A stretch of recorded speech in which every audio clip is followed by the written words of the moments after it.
Uthio wake wonjoria guku bururi-ini ni uthiete na mbere na gucangarara. Uu ni kuringana na riboti iria irekereirio ni bengi ya the World Bank iria yonanitie ati Kenya ni umwe wa mabururi maria marendererwo muno ni onjoria ni undu wa riera riega ria kuruta biashara. Kuringana na riboti iria iramurika utonga wa bururi kuma mweri wa 10 mwaka mwituku nginya mweri wa gatatu mwaka uyu, ironania ati utonga wa bururi ni ukurite na gicunji gia ithathatu harĩ igana ukiringithanio na ihinda ta rĩrĩ mwaka muthiru, kuri utonga wa bururi wa kurite na gicunji-ini gia ithano turuma ithano. Imwe cia honge iria icangĩire hanene harĩ utonga wa bururi ni ruhonge rwa ũrĩmi, ruhonge rwa ũgendi hamwe na kwĩyũkĩrĩria kwa biashara nini.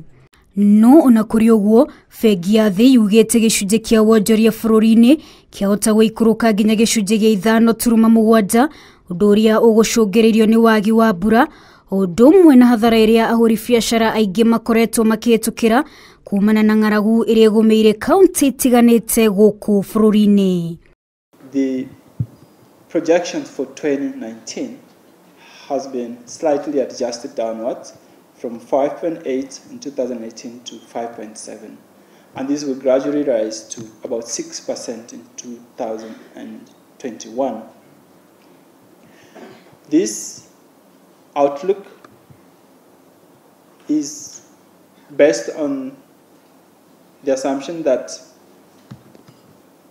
the current ongoing drought is not going to affect largely the grain growing counties.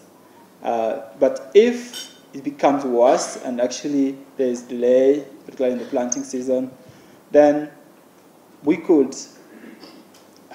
may have to adjust this growth downwards. Akenya aingĩ marehoka kimera gĩũkĩte kia mbura nĩguo gũtigĩrĩra utonga wa bururi ndũkũgwa. Wanjirũ Meta, Inooro TV.